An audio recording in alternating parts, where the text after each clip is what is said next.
যুদ্ধ বন্ধ থাকলেও, যুদ্ধবিরতির কথা বললেও আবারও হামলা চালাবে এমনটা ইঙ্গিত পাওয়া গেছে যুক্তরাষ্ট্র থেকে।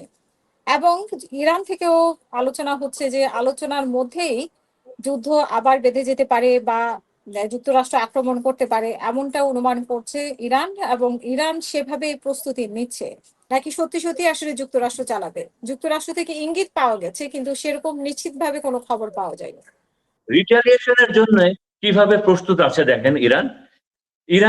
ইরান এটা সারফেস করেছে, আপনারা হয়তো দেখেছেন যে গত পরশুদিন ইরান তার নতুন তার ফাইটার এয়ারক্রাফট তার পাহাড়ের সেই যেখানে তাদের তাদের তো সবকিছুই মাটির নিচ থেকে সারফেস করেছে, যেখানে আমরা দেখছি যে তাদের নতুন ফাইটার এয়ারক্রাফট এটা ইরানের মডিফাইড, ইরানের তৈরি। এবং অনেকে বলছেন এটা 5th জেনারেশনের, বাট সবাই বেশিরভাগই বলছেন এটা 4th জেনারেশন প্লাস। তো এবং ইরান কনফার্ম করেছে যে সে এখনো কমপক্ষে 4 ধরনের মিসাইল, নতুন মিসাইল, যে মিসাইল গুলো সে এখনো ব্যবহার করে নাই, সে এগুলো রেখে দিছে এই সেকেন্ড ফেজের জন্য। একই সাথে ইরান যে প্রথমবারের মতোই তার যে সোয়ার্ম অ্যাটাক, যেটা এই হরমুজে আমেরিকার বিরুদ্ধে ব্যবহার করেছিল এবং প্রচন্ড সাকসেসফুল হয়েছিল, এটা আমরা জানি। এবং ইরানের যে একটা স্পিডি শর্ট এবং স্পিডি নেভি আছে যে এই হরমুজ প্রোটেকশনের জন্য, সেটা ইরান এখনো আমাদের সামনে সারফেস করে নাই। একই সাথে প্রচুর পরিমাণে রাশিয়া এবং চায়নার সাপোর্ট এসেছে, চায়নার এবং রাশিয়ার সাপোর্ট এসেছে। এবং ইরান কিন্তু বারবার আমেরিকাকে বলে যাচ্ছে যে তোমরা, এবং আমেরিকা এই বিষয়টাকে ভয়ও পাচ্ছে যে তোমরা কিন্তু আমাদের এই যে কিভাবে আমরা সেকেন্ড ফেজ এবং তোমাদেরকে যেভাবে আমরা হ্যান্ডেল করব, আমরা যে অ্যাসিমেট্রিক ওয়ারফেয়ার করছি, এটা কিন্তু তোমরা এখনো জানো না, তো তোমাদেরকে ওয়েলকাম।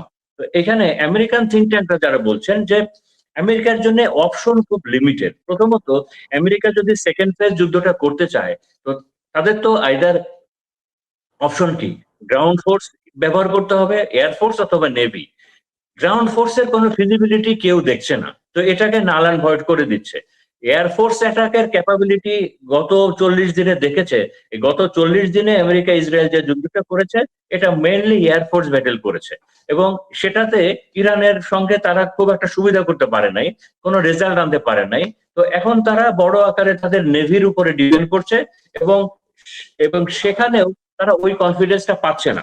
তো এক্ষেত্রে আমি আবার গতকালকে এটা পেন্টাগনের এটা রেফারেন্সে এসেছে, ইউএস মিডিয়াতে এসেছে যে এই মুহূর্তে প্রেসিডেন্ট ট্রাম্পের সামনে 3টা অপশন, এটা সেনকম দিয়েছে, 3টা অপশন দিয়েছে, মানে 3টা সারপ্রাইজ অ্যাটাকের বিষয়ে এই ইরানের উপর। তাদের প্রথম অপশনটা বলেছে তারা যে এরকম যে একটা খুব শর্ট, খুব স্পিডি এবং কুইক একটা এয়ার অ্যাটাক, মিসাইল অ্যাটাক ইরানের উপরে হবে, এবং এবং তারপরে তারা এখান থেকে খুব শর্ট বেরিয়ে যাবে ইরানের সীমা, এবং এখানে ইরানের প্রচুর পরিমাণে ক্রিটিক্যাল ইনফ্রাস্ট্রাকচারের ড্যামেজ হবে। ইরানের ক্রিটিক্যাল ইনফ্রাস্ট্রাকচারের প্রচুর ড্যামেজ তারা করবে, এবং এই কাজটা তারা করতে চাচ্ছে ইরানের উপরে একটা ইনডাইরেক্ট প্রেশার, ইরান এবং ইরানের জনগণের উপরে একটা ইনডাইরেক্ট প্রেশার দেওয়ার জন্য, যাতে করে ইরান একটা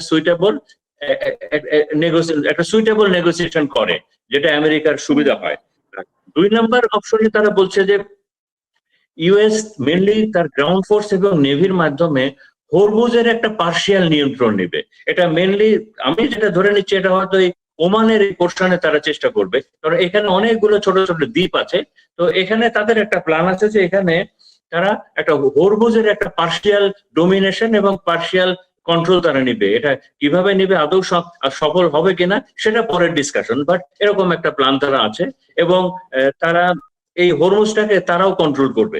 এবং 3 নাম্বার যেটা বলছে যে তারা এটাকে তারা যে আমরা মানি হাইস্ট, আমরা ওই যে টিভি ওয়েব সিরিজ দেখেছি, তো তারা এটাকে বলছে 3 নাম্বার অপশনটাকে ইউরেনিয়াম হাইস্ট, মানে ইরানের যে ইউরেনিয়ামটা আছে, এই ইউরেনিয়ামটাকে তারা উদ্ধার করার জন্য তারা একটা বড় ধরনের একটা গ্রাউন্ড অপারেশনে যাবে। বাট এটা হলো খুব স্পিডি, এবং তারা ওই জায়গাটা সিকিউর করবে, তারপরে ওই ইউরেনিয়াম গুলো নিয়ে তারা ইরান ত্যাগ করবে। তো এই যে 3টা অপশনের বিষয়ে তাদেরকে বলা, মানে এই 3টা অপশন নাকি ট্রাম্পের টেবিলে দেওয়া হয়েছে, এবং এই বিষয়ে কিছু প্রিপারেশনও দেখা যাচ্ছে। কারণ দেখা যাচ্ছে যে ইউএস এর নেভির একটা অংশ দূরে সরে গেছে, আবার আমেরিকা তার গ্রাউন্ড ফোর্সটাও মোটামুটি মিডল ইস্টে মিডিল ইস্টে আপনার করেছে, কনসেন্ট্রেশন করেছে। তো কিন্তু বিষয়গুলো এত সহজ না, বিষয়গুলো এত সহজ না। এই বিষয়টা আমি পরে সময় পেলে বলবো। তো এখন আমি যেটা বলতে চাচ্ছি জি। সেটা হলো ইরানের দৃষ্টিতে যদি আমি তাকাই, ইরানের এই মুহূর্তে যদি সম্পূর্ণ রকম ব্লকেডও আমেরিকা ইউএসএ অ্যাপ্লাই করে, তারপরেও যেটা যারা হিসাব করেন স্ট্র্যাটেজিস্ট, তারা বলছেন যে ইরানের চলার মতো, খুব সুন্দরভাবে চলার মতো 4 মাসের অক্সিজেন ইরানের কাছে আছে। এবং একই সাথে এই মুহূর্তে এই যে সারা ওয়ার্ল্ডে যে ক্রাইসিসটা চলছে, যে একটা গ্লোবাল ক্রাইসিস চলছে, এটা মানুষের তেলের দাম হোক অথবা যে কোনো, এইটার জন্য ইরানকে সারা বিশ্ব ব্লেম করছে না, বেসিক্যালি ব্লেম করছে আমেরিকা এবং ইসরায়েলকে। একই সাথে আপনারা জানেন যে আপনার ওপেক থেকে, মিডল ইস্টের ওপেক থেকে আরব আমিরাত বের হয়ে যাচ্ছে, এবং একই সাথে মিডল ইস্টের ভিতরেও একটা নতুন পলারাইজেশন দেখা যাচ্ছে, যেখানে বিশেষ করে বাহরাইন এবং আরব আমিরাত তারা ইসরায়েলের দিকে ঝুঁকে যাচ্ছে বেশি, এবং কাতার এবং সৌদি আরব এরা মোটামুটি একটা নিউট্রালিটি রাখার চেষ্টা করছে। আর ওদিকে আপনার হলো ওই ওমান এবং একই সাথে ওমান, এরা মোটামুটি ইরানের দিকে একটু ঝুঁকে গেছে। তো এই যে মিডল ইস্টের যে একটা পোলারাইজেশন, এই বিষয়টা আছে। একই সাথে আপনারা যদি ইরানের জিও পলিটিক্যাল যে মুভগুলা গত 1 সপ্তাহে হয়েছে, এটার একটা বড় ধরনের সিগনিফিকেন্স আছে। আপনি দেখেন ইরানের পররাষ্ট্রমন্ত্রী কোথায় গেছেন, উনি পাকিস্তানে গেছেন, তারপরে উনি রাশিয়াতে গেছেন, উনি পুতিনের সাথে বসেছেন, এবং রাশিয়ার সাথে পুতিনের যে যে 20 বছরের যে ডিফেন্স ট্রিটিটা আছে সে বিষয়ে তাদের আলাপ হয়েছে। এবং উনি ওমানে যাচ্ছেন, ওমানের সাথেও ওই হরমুজ ইস্যুগুলো নিয়ে উনি আলাপ করবেন। চায়নার সাথে তাদের আপনার সবসময় যোগাযোগ আছে। তার মানে এই যে মিডল ইস্টের এই যে জিও পলিটিক্যাল যে পুরো বিষয়টা, এই পুরো বিষয়টা কিন্তু Iran as a team handle করছে। Iran as a team handle করছে এই বিষয়টাকে। আমেরিকার যারা স্ট্র্যাটেজিস্ট আছেন এবং তারা বিষয়টাকে একটা ভয়ের দৃষ্টিতে দেখছেন, তারা ভয়ের দৃষ্টিতে দেখছেন এই কারণে যে তারা বলছে যে আমেরিকা এখন একেবারে একা। আমেরিকার সাথে ইউরোপ নাই, একা হয়ে পড়ছে। আমেরিকার আমেরিকার সাথে ন্যাটো নাই। গত পরশুদিন জার্মানির চ্যান্সেলর উনি ইউরোপ সরাসরি নেই। বলেছেন যে ইরানের কাছে আমেরিকা ওয়ার্ল্ড স্টেজে হিউমিলেটেড হয়েছে। একই সাথে ন্যাটো, ন্যাটোর, আমি এই বিষয়টা আগে জানতাম না যে ন্যাটোর আপনার আর্টিকেল 5টা হলো মেনলি ন্যাটোর এই যে যুদ্ধ, এই বিষয়টা হ্যান্ডেল করে।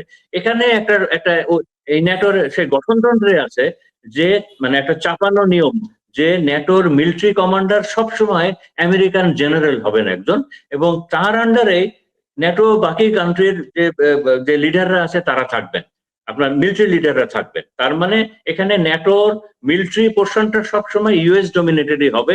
এইটা কারেকশনের বিষয়েও আপনার ইউরোপিয়ান সবগুলো দেশ বলেছে।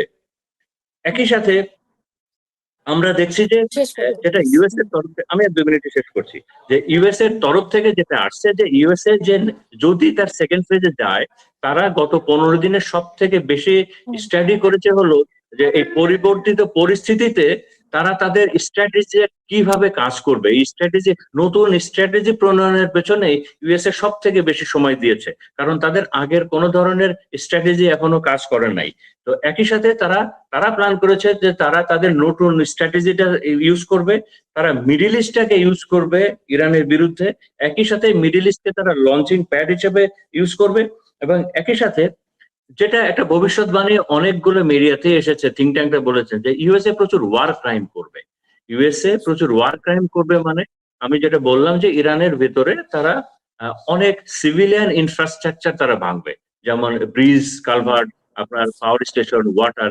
কারণ ইরানের জনগণ যাতে ইরানের সরকারের উপরে আরো বেশি তাদের একটা বিক্ষোভ তৈরি হয়ে যায়, ফ্রাস্ট্রেশন তৈরি হয়ে যায়, সরকারের উপরে যাতে একটা প্রেশার দেয়, এ কারণে তারা একটা করবে। আর সেরকম করবে। এবং এই ব্লকেটটা এত সহজে তুলবে না, আর ইকোনমিক ব্লকেটটা আমেরিকা তুলবে না। এবং লাস্ট যে কথাটা বলে শেষ করছি, যে আমেরিকার অনেকদিন ধরে একটা টেস্ট অ্যান্ড ট্রায়ালের মিসাইল ছিল, তাদের একটা সুপার মিসাইল বলা হয় ডার্ক ইগল। তো এবং তারা কখনো এটা ব্যবহার করে নাই। এই ডার্ক ইগল মিসাইলটার স্পেশালিটিটা হলো যে এটার স্পিড খুব বেশি, প্রায় অলমোস্ট মানে 17,000 কিলোমিটার। তো এবং এটা রেঞ্জ কম, প্রায় 1750 থেকে 1800 কিলোমিটারের মতো রেঞ্জ। তো এবং এটা এখনো টেস্ট অ্যান্ড ট্রায়ালের পর্যায়ে আছে, বাট তারা বলছে যে এটা তারা কমপ্লিট করে ফেলেছে, এই ডার্ক ইগল মিসাইলটা তারা ব্যবহার করবে। বাট এখানে একটা কথা আছে যে এই মিসাইলটা আছে তাদের খুব কম। একটা সোর্স থেকে বলে এই মিসাইলটা আছে তাদের 7 থেকে 10টা, এবং তারা এটা মেনলি ইসরায়েলি বেস থেকে ব্যবহার করবে। এটা আবার ইসের থেকে, এটা আপনার এয়ারক্রাফট থেকে ব্যবহার করা যায়। তো তার মানে এই সব কিছু, এই সব পসিবিলিটি গুলাই আছে, এই সব পসিবিলিটি গুলাই আছে। তবে শেষের খবর যেটা হলো যে ট্রাম্প কোনোভাবেই এই যুদ্ধটা চালিয়ে যেতে চাচ্ছেন না, এবং ট্রাম্প তার ফেস সেভ করার জন্য একটা পথ খুঁজছেন। তো এই ফেস সেভিং মোমেন্টটাই আসছে না। তো এই বিষয়ে আমি পরে সময় পেলে আবার একটু এক্সপ্লেন করবো। আমি এখন এভাবে শেষ করছি। Thank you.